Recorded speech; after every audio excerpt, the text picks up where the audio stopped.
Convertimos tu trading en una experiencia gourmet. IG, obsesionados con darte la mejor atención al cliente. Pon a tope tu trading con IG. Muy buenas tardes, arrancamos el programa de hoy, arrancamos Rolling Stocks como siempre con las principales claves que tenemos que tener en cuenta, sobre todo para avanzar a lo largo de la tarde. ¿Cuáles son esas claves? Bueno, principalmente claves geopolíticas, claves que se centran en torno al regalo que le ha hecho Alemania a Zelensky, porque hoy es el día del cumpleaños del presidente ucraniano y menudo regalo con el envío, con la liberación de los tanques Leopard.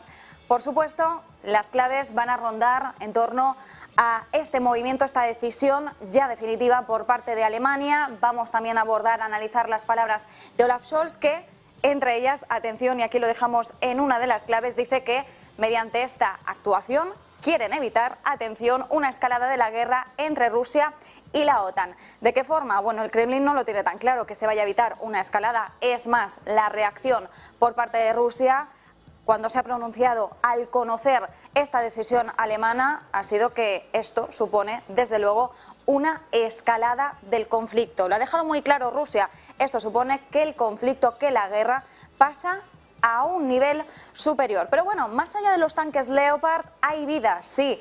Y empezaremos con una noticia bastante curiosa alrededor del reloj del juicio final, que es lo que se conoce como el Doomsday Clock, que ha avanzado este 2023 y mucho. Se está acercando, bueno, de hecho, ahora mismo está más cerca que nunca del final del mundo, del apocalipsis. Enseguida les explicamos en qué consiste este reloj, por qué se ha producido este movimiento, pero ante todo es derivado de los riesgos del conflicto en Ucrania. Pero es bastante curioso, enseguida se lo enseñamos. Pero antes pasamos también a la cuarta clave, y en este caso la cuarta clave va a ser tecnológica, no geopolítica, tecnológica, y no miramos a Microsoft en este aspecto, sino a Apple y a Google y a su guerra silenciosa. ¿Por qué decimos que no hablamos de Microsoft? Bueno, porque enseguida andaremos en las claves de sus resultados cuando ya haya abierto las puertas Wall Street, pero atención, porque hay algunas tecnológicas que merece la pena vigilar de cerca, y esas son, como decimos, Apple y Google, o más bien la guerra silenciosa que está haciendo la de Cupertino, es decir, Apple contra Google, para conseguir rivalizar mejor iOS frente al sistema operativo rival Android. Así que quédense con estas claves porque son las que van a marcar gran parte de la pauta de esta tarde. Y como decimos, empezamos por ese reloj del juicio final. ¿Hasta qué punto se acerca el apocalipsis? No queremos ni mucho menos pecar de sensacionalismo ni de alarmismo, pero es que esto ha ocurrido. Un grupo de expertos ha tocado ya las manecillas de este reloj, como decimos, el conocido reloj del apocalipsis, reloj del juicio final, que, atención, como están viendo en pantalla, ahora mismo está a apenas 90 segundos de la medianoche. Bien, ¿qué es lo que significa esto? Es una forma muy visual, como podemos ver, de exponer la probabilidad de que la humanidad desaparezca por completo. Se creó en 1947. Un grupo de expertos lo que hace es que todos los años se encarga de mover esas manecillas del reloj, o las acerca a la medianoche, que significa que estamos más cerca de la autoaniquilación, por así decirlo, o las aleja si hay menos riesgo. Es decir, el año que viene, porque ahora estemos a 90 segundos de la medianoche, no significa que el año que viene hayamos avanzado más. Podríamos retroceder, por ejemplo, si hubiera una firma de paz en el conflicto en Ucrania. Para que se hagan una idea, más o menos, esto puede oscilar bastante de un año a otro. Entonces, los tiempos, ante todo, se usan para resaltar los riesgos y para estimular la discusión sobre cuál es la situación actual. Es, en pocas palabras, lo podríamos resumir así, como una llamada de atención. Y cuanto más cerca, como decimos, está de la medianoche, más cerca está la humanidad de la autoaniquilación, y cuanto más lejos está esa manecilla, más lejos estaríamos, por tanto, de desaparecer. Originalmente, cuando hablamos de su creación en el 1947, se fijó en 7 minutos antes de la medianoche. Lo más lejos que se ha fijado es en 17 minutos de la medianoche. Esto fue en el año 91, después de la caída de la Unión Soviética y la firma del Tratado de Reducción de Armas Estratégicas. Pero desde el 91 se ha ido acercando constantemente hacia la medianoche. habría una excepción, un breve respiro, que se produjo en el año 2010, entre 2010 y 2012, que en aquel momento sí que hubo un pequeño retraso, nos alejamos un poquito, como decimos, de la medianoche, pero ahora, como les decimos y como ven ustedes en pantalla, marca 90 segundos para la medianoche y es lo más cercano, según insiste el grupo de expertos que ha movido estas manecillas, que las ha acercado todavía más hacia ese final, dice que es lo más cercano a la catástrofe global en toda su historia, debido, citan, a los crecientes peligros que entraña la guerra en Ucrania. Así que, aunque esto realmente simplemente sea una imagen visual, es importante que tengamos en cuenta esta noticia y de ahí que queramos abordarla en las claves de hoy y que queramos analizar también cuál es el peso, cuál es la magnitud de un mensaje de este calado, porque como decimos, esto, más allá de la noticia, es sobre todo una llamada de atención, un toque, una señal de alerta que nos indica el momento en el que nos encontramos y los peligros a los que nos exponemos si seguimos en estas vías. Así que ahí lo tienen, reloj del juicio final, reloj del apocalipsis, el nombre que prefieran darle, marcando 90 segundos hacia la medianoche. Segunda clave, como decimos, los Leopard hoy van a copar gran parte del protagonismo. Hoy es el cumpleaños de Volodymyr Zelensky y Alemania, como decimos e insistimos, no le ha podido hacer un mejor regalo. Finalmente ha dado el sí a la liberación de los Leopard, que van a salir, haciendo un poco alusión al animal, de sus jaulas rumbo a Ucrania para impulsar su músculo en el conflicto. Bien. Los detalles. Alemania se compromete a suministrar más de 100 carros de combate Leopard 2 en ese esfuerzo conjunto coordinado con los aliados europeos. Y enseguida vamos a rescatar las palabras de Olaf Scholz, porque él ha querido insistir mucho en esa coordinación, en esa alianza, en esa unidad. Ha insistido en que Alemania no quiere avanzar sola en estos términos y ese era gran parte del motivo por el que hasta el momento el canciller alemán había dicho que no a esa liberación de los Leopard. Entonces, en una primera fase, Alemania va a poner a disposición toda una compañía de 14 Leopard 2A6 de las existencias que poseen sus propias fuerzas armadas. El ministro de Defensa, Boris Pistorius, ha anunciado que los primeros tanques alemanes podrían llegar a Ucrania en torno a unos 3 meses. Sí, estamos hablando de 3 meses, es decir, que posiblemente sea demasiado tarde o al menos mucho más tarde de lo que Ucrania, desde luego, desearía. El objetivo es que Alemania y sus socios suministren 2 batallones por un total de 112 Leopards y el gobierno de Berlín les va a dar a todos aquellos países que lo soliciten el permiso necesario para que puedan suministrar también sus propios tanques Leopard. Es el caso, por ejemplo, de Polonia, que ya les decíamos ayer que había solicitado ese permiso oficial, y hay otra ristra de países que también van a hacer lo propio, van a seguir los pasos de Polonia y van a solicitarle a Alemania ese permiso. Insistimos, es Alemania la que tiene que dar el visto bueno porque los Leopard son de fabricación alemana y según la ley del país es Alemania quien tiene que decir el sí a que otros países que posean estos carros de combate los reexporten hacia Ucrania. Entonces, más allá de el paquete de Leopard, también se incluye en este paquete para fortalecer a Ucrania entrenamiento en Alemania para las tropas ucranianas, toda la logística necesaria, municiones y también mantenimiento. ¿Cuál ha sido la reacción de los líderes europeos? Bien, vamos a estar viéndolo porque muchos de ellos se han estado pronunciando por Twitter después de haber conocido esa decisión, ¿no?, por parte del gobierno alemán. Un anuncio que ha sido, como decimos, muy aplaudido por los líderes europeos, pero el primero, y ahora lo vemos en pantalla, uno de los primeros en pronunciarse ha sido el polaco. Le ha dado las gracias directamente a Olaf Scholz, lo podemos ver en este tuit que hemos traducido, Mateusz Morawiecki, que directamente le da las gracias a Olaf Scholz, lo dice así: gracias, canciller Olaf Scholz, la decisión de enviar los Leopard a Ucrania es un gran paso para detener a Rusia, juntos somos fuertes. Mensaje muy sencillo de apoyo, por tanto de aplauso por parte de Polonia a la decisión alemana. Polonia había sido uno de los países que más había presionado sobre Alemania para que finalmente hiciese lo que acaba de hacer. Pero también se ha pronunciado Rishi Sunak, el primer ministro británico. Él también ha querido agradecer a Alemania esta decisión tomada. En este caso insisten que es una decisión correcta, que por cierto enseguida vamos a analizar un poquito más las palabras decisión correcta. Ha sido un concepto que se ha repetido mucho.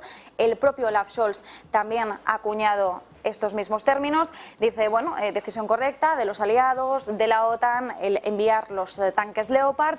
Dice, junto con los Challenger 2, que son los de propiedad británica, conseguirán reforzar esa potencia defensiva de Ucrania. Insistimos, mensaje de unidad, juntos estamos acelerando nuestros esfuerzos para garantizar que Ucrania gana esta guerra y que se asegura una paz duradera. En estas líneas, como vemos, se están pronunciando todos los líderes europeos. Y atención, porque también quien se ha pronunciado, lo vemos también a continuación, es a través de un tuit, además un tuit bastante escueto pero muy directo, es el jefe de la oficina presidencial de Ucrania, Andriy Yermak. Lo están viendo ustedes en pantalla, simplemente una fila de leopardos en formato emoji.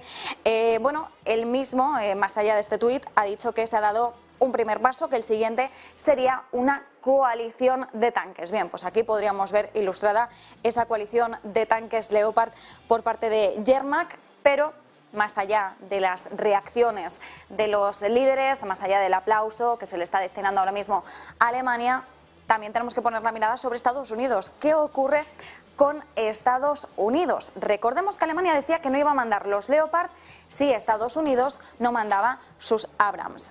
Bien, pues Estados Unidos en el día de hoy podríamos ver ya un avance significativo.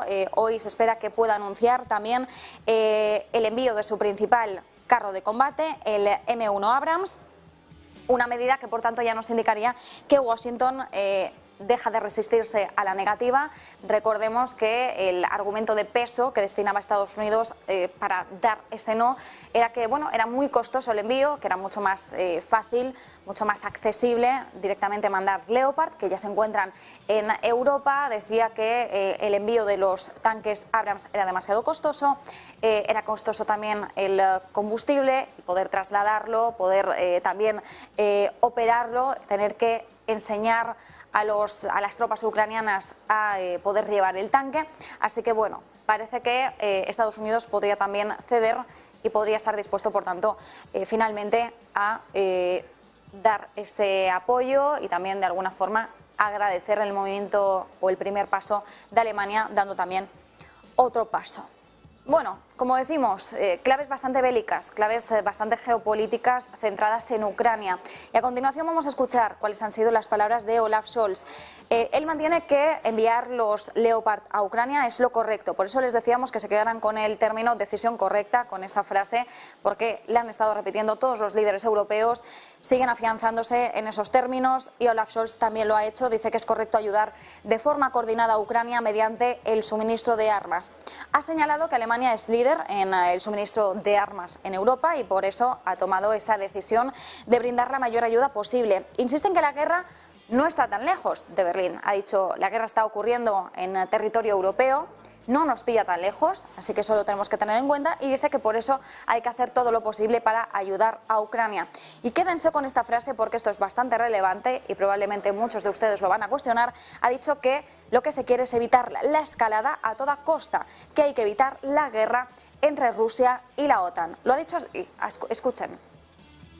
We want to avoid the escalation of this conflict. We must prevent the war between Russia and NATO, and we will adhere to this method, this mode of acting.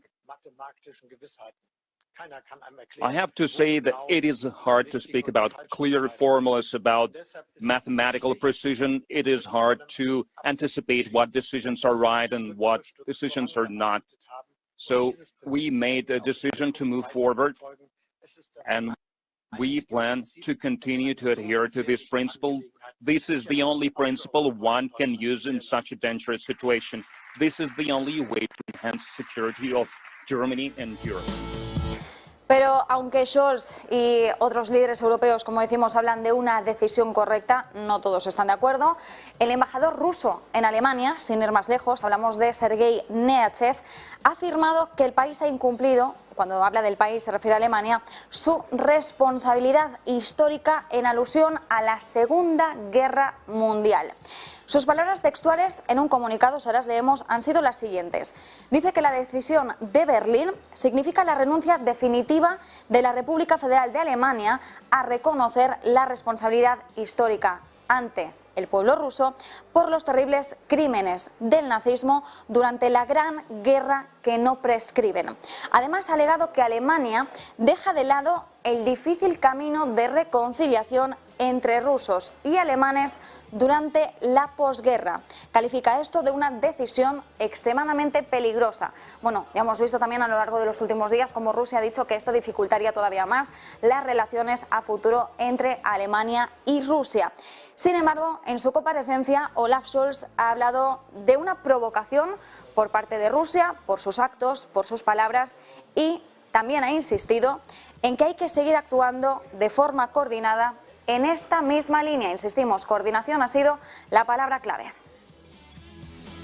Didn't pronounce a word provocation. If there is any provocation, is what Russia is doing by attacking Ukraine and by annexing a part of its territory.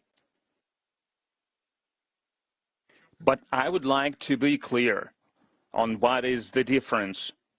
If anyone really thinks that the right thing would be to act not in step-by-step fashion, not without trying to find out what is possible, without coordinating this effort with other allies, not making one step after the other, it would be a bad thing for peace and security in the world and in Europe.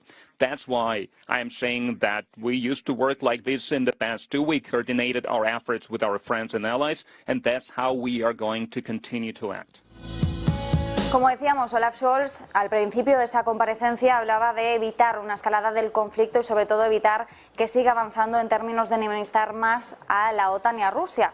Sin embargo, esto hay muchas voces que lo están cuestionando, evidentemente, y Scholz además ha descartado que este envío de tanques implique una participación directa de los soldados de la OTAN en la guerra. ¿Hasta qué punto esto Rusia lo va a ver así? Ha afirmado que no hay ni habrá una participación directa de los soldados de la OTAN en esos envíos y ha añadido que la determinación de no ser parte del conflicto ha estado muy clara desde el principio.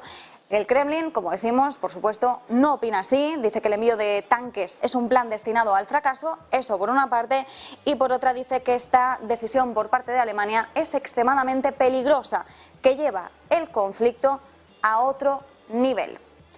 Pero si hablamos de ganadores y perdedores en la guerra, desde luego no siempre hablamos de los bandos enfrentados en el conflicto. Tenemos que mirar aquí a las empresas armamentísticas, a cómo se están enriqueciendo precisamente a costa del conflicto en Ucrania. Hablábamos el otro día de la fabricante de los tanques Leopard. Bueno, son dos fabricantes las que trabajan de forma conjunta. Una de ellas cotiza en bolsa, la otra no, y adivinen qué es lo que ha ocurrido con la que sí cotiza en bolsa. Bueno, en el último año se ha disparado más de un 130%, bueno, en el último año desde el estallido de la guerra, y en el último mes podríamos decir que el avance más o menos ha sido de en torno a un 20%. Y en este caso hablamos de Rheinmetall, que se está disparando, sus títulos se están disparando a máximos históricos en medio del conflicto y en medio de la mayor demanda que prevé ahora de estos Leopard. Bien, como decimos, Rheinmetall, que junto a la mencionada el otro día Krauss-Maffei Beckmann, son las fabricantes las que trabajan conjuntamente para sacar adelante los Leopard. Como decimos, Krauss-Maffei Beckmann no cotiza en bolsa, Rheinmetall sí lo hace y se ha hecho y mucho notar en sus títulos la evolución de la guerra, como decíamos, con esas cotizaciones disparadas, y en torno al último mes hablaríamos de un 20% aproximadamente de esa subida en sus títulos. Después de muchos tiras y aflojas, ya lo decíamos, Alemania ha dado el sí al envío de los tanques Leopard y claro, pues ante la perspectiva de una mayor demanda, Rheinmetall no solo se está disparando, sino que además está mejorando también sus propias previsiones de ingresos. En este caso, lo que hemos conocido es que eleva la previsión de ventas totales y atención también al margen que se lleva por cada uno de los Leopard que vende. En este caso, Rheinmetall, con ganancias antes de impuestos, más o menos el margen de beneficio gira en torno al 10% por cada unidad vendida de Leopard. De cara a este año espera más o menos que los ingresos, bueno, que sus ventas giren en torno a 6.500 millones de euros, pero ha mejorado la perspectiva para 2025 y ahora mismo baraja una horquilla de entre 11.000 y 12.000 millones de euros, que son 1.000 millones de euros más que los que pronosticaba apenas hace 2 meses. Así que estamos viendo, como decimos, una clara ganadora en medio del conflicto, en medio de los riesgos y de todas las incertidumbres. En este caso es una empresa dedicada a la defensa, dedicada a la industria armamentística. Pero más allá de la defensa, más allá de la geopolítica, tecnología, la gran protagonista también. Y en este caso también tenemos que hablar de una guerra, pero no es una guerra directa, es una guerra silenciosa entre dos gigantes tecnológicos, Apple y Alphabet. Aunque bueno, quizás ya no sea tan secreta ni tan silenciosa si nos estamos haciendo eco los medios de comunicación de los últimos movimientos de Apple frente a la matriz de Google. Bien, vamos a ver, porque en este caso hablamos de dos gigantes de Silicon Valley y Apple lo que está haciendo ahora para rivalizar mejor con Google es reforzar los servicios de sus iPhone, como por ejemplo mapas, búsqueda y la publicidad online. De hecho, estos van a ser los 3 frentes de batalla que vamos a intentar definirles a continuación. Los dos gigantes han sido rivales en el mercado de los teléfonos inteligentes desde que Google adquirió el sistema operativo Android y lo popularizó durante todo el inicio de los años 2000 y sobre todo a partir de 2010. El cofundador de Apple, en aquel momento Steve Jobs, describió en su día a Android como un producto robado. Insistía en que era una mera imitación del iOS de Apple. Y aunque sí que es cierto que en ese momento la rivalidad fue muy ruidosa, se ha ido apaciguando con el paso de los años, pero ahora dos exingenieros de Apple, es decir, dos trabajadores que ya no están trabajando en la compañía de Cupertino, dicen que en estos momentos el fabricante, aunque ya no está en una guerra tan directa frente a Alphabet, sí que le guarda cierto rencor por aquellos días en los que Steve Jobs se pronunciaba de esta forma. Así que sí que podríamos hablar, por tanto, de cierta guerra silenciosa, de unos pasos bastante, bueno, no podríamos calificarlos tampoco como lentos, pero pasos pequeños, muy silenciosos, que al final están haciendo que Apple esté ganando músculo frente a su rival. Vamos a hablar de los 3 principales frentes de batalla. Por un lado, tenemos los mapas, el mapeo. En 2012 comenzó cuando Apple lanzó Maps, intentaba desplazar sobre todo a su rival Google como una aplicación predescargada. Nos sale predescargada cuando adquirimos un iPhone. ¿Qué ocurre? Que esta idea, que a priori hubiera sido muy brillante y muy beneficiosa para Apple, resultó que hubo muchos obstáculos por el camino, porque Maps, desarrollada por Apple, implicaba muchos errores. Entonces la experiencia del usuario no era positiva y por tanto el usuario dejaba a un lado la app predescargada para irse a la app rival, como era el caso de Google. Sin embargo, Apple ha hecho muchas mejoras al respecto y a principios de este mes, por ejemplo, anunció Business Connect, que es una función que permite a las empresas reclamar su ubicación digital para que puedan interactuar con los usuarios, mostrar fotos, ofrecer promociones. Es decir, que aparte de que ha mejorado la aplicación Maps, su uso de por sí, también está mejorando la experiencia de cara al usuario. Es, por tanto, un desafío directo para Google y su Google Maps, que se asocia con la plataforma de recomendaciones Yelp, también un poco en esas mismas líneas de mejorar la experiencia completa del usuario. En este caso, por tanto, Business Connect de Apple va un paso más allá, intenta ofrecer funciones únicas a los usuarios con una integración perfecta, por supuesto, con otros servicios de Apple, como sería, por ejemplo, el Apple Pay o también Business Chat, que es una herramienta, en este caso, de chat de texto para los comercios electrónicos. Bien, primer frente, por tanto, los mapas. Apple está haciendo claros avances contra, como decimos, su rival Google. ¿Cuál es el segundo frente? Pues en este caso tenemos que hablar de la búsqueda. Google es por excelencia el gigante de las búsquedas de Internet. Es cierto que algunos gigantes también le han comido parte del camino, de ese terreno, como es el caso de Amazon. Muchas veces muchos usuarios prefieren utilizar a la hora de buscar productos el buscador interno de Amazon, es decir, meterse en la página web de Amazon y directamente buscar el producto que desean comprar antes de pasar por Google. Y esto es bastante curioso, pero aún así Google sigue siendo realmente el gigante de las búsquedas. Algo que Apple intenta también, de alguna forma, quitarle un bocado de toda esa cuota de mercado. ¿Qué es lo que está haciendo? Está trabajando de forma interna en una función conocida como búsqueda de Apple. Es una herramienta que facilitaría también miles de millones de búsquedas al día. Esto es lo que dicen los responsables del proyecto.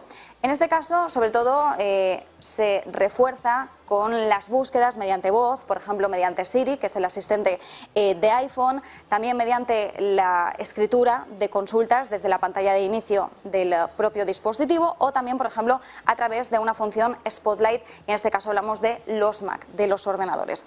Entonces, algunos expertos señalan que si Apple sigue avanzando en estos términos, podría robarle un potente bocado, como decimos, a la cuota general de mercado de las búsquedas a Google. Es más, hablan de esa cuota del 92% que tiene Google y de que Apple podría alcanzar aquí una cuota bastante significativa dentro de ese 92%.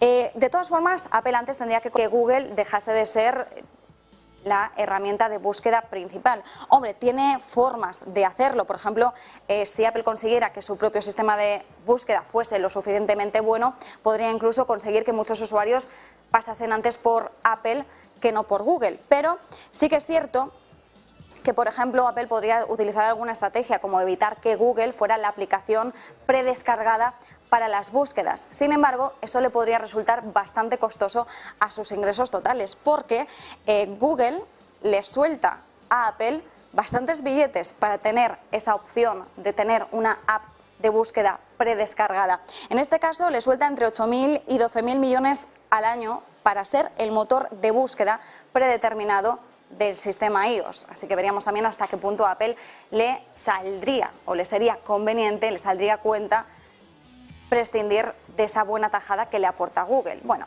pero ese es un frente de batalla bastante interesante. ¿Cuál es el tercero y el último? Las ambiciones que persigue Apple en cuanto a publicidad online. Allí Alphabet, matriz de Google, obtiene más del 80% de sus ingresos. El verano pasado, Apple publicó un puesto de trabajo en el que decía que estaba buscando a alguien para impulsar el diseño de la plataforma del lado de la demanda más sofisticada y orientada a, como decimos, la privacidad. Y es que Apple parece que está utilizando los datos, esa privacidad, para mejorar, para perfilar esa publicidad online. El anuncio supone una clara señal de que Apple quiere ahora mismo construir una red publicitaria novedosa, que pueda cambiar la forma en la que los anuncios se entregan a los usuarios, en este caso los que poseen un iPhone, y mantendría al margen a intermediarios de datos de terceros. La búsqueda, como sabemos, es clave para poder acceder a grandes cantidades de datos propios y este sería el nuevo campo de batalla en el que Apple está entrando en estos momentos, que podría, como decimos, encaminar el futuro de la publicidad digital. Así que este movimiento de Apple en tres frentes es muy significativo y podría dejar la posición de Alphabet dentro del sistema operativo iOS mucho más vulnerable, o de hecho, según dicen algunos expertos, más vulnerable que nunca. ¿Hasta qué punto Apple conseguirá ganar esta guerra silenciosa? El tiempo lo dirá, pero estas son las claves que vigilamos en el día de hoy, como decimos, y comenzamos ya Rolling Stocks.